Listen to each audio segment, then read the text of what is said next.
Hello guys, এইটা আমার প্রোফাইলের আজ ফার্স্ট একটা ব্লগ করার আমি চেষ্টা করেছি। তোমরা সবাই কমেন্টে বলবে আমার ব্লগটা কেমন লেগেছে। ভয়েসটা আমি পরে দিচ্ছি।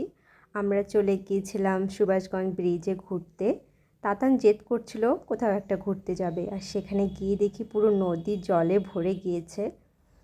আর সেখানে একটা মন্দির ছিল, আমরা বুঝতে পারিনি ভেতরে কি ঠাকুর দেখা যাচ্ছিল না। আর আমাদের তাতান আমার সাথে হেঁটে যাবে বলে অনেক জেদ করছিল, তাই আমিও চলে এসেছি তার সাথে হাঁটার জন্য। আর এদিকে ব্রিজের ওপর থেকে দৃশ্যটা দেখো তোমরা, এদিকে শুধু জলে জল, কারণ টানা কতদিন ধরে বৃষ্টি হচ্ছে, তাই সব দিকে শুধু জল। আর এদিকে রেলগেট পড়ে গিয়েছিল, তাই আমরা এখানে কিছুক্ষণ ওয়েট করে চলে যাই একটা দোকানে আইসক্রিম খাবো বলে।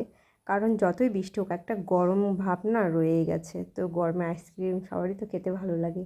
আর তাতান এদিকে জেদ করছিল চিপস খাবে, যেহেতু বাচ্চাদের চিপস খাওয়া ভালো না, কিন্তু তাও না ওদের জেদের সামনে আমাদের হার মানতেই হয়। আর এদিকে কাকু আমাদের আইসক্রিম দিচ্ছিল।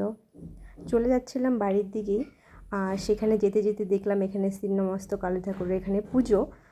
আর আমার যেহেতু একটা মানত ছিল, তো কাকুদেরকে কিছু টাকা দিই তাতানকে ঠাকুরের ওখানে প্রণাম করিয়ে, আমি প্রণাম করে তারপর আবার টোটোতে বসে পড়ি আমরা বাড়ি যাওয়ার জন্য।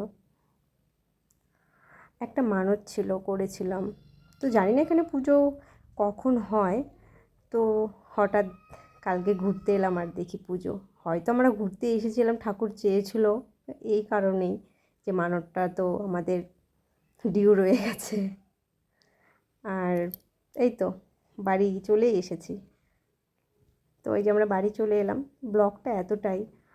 আমি আজকে ফার্স্ট ব্লগ করছি, আমি জানি না কেমন হয়েছে, তো তোমরা কমেন্ট করে জানিও। সবাইকে বাই বাই, টাটা।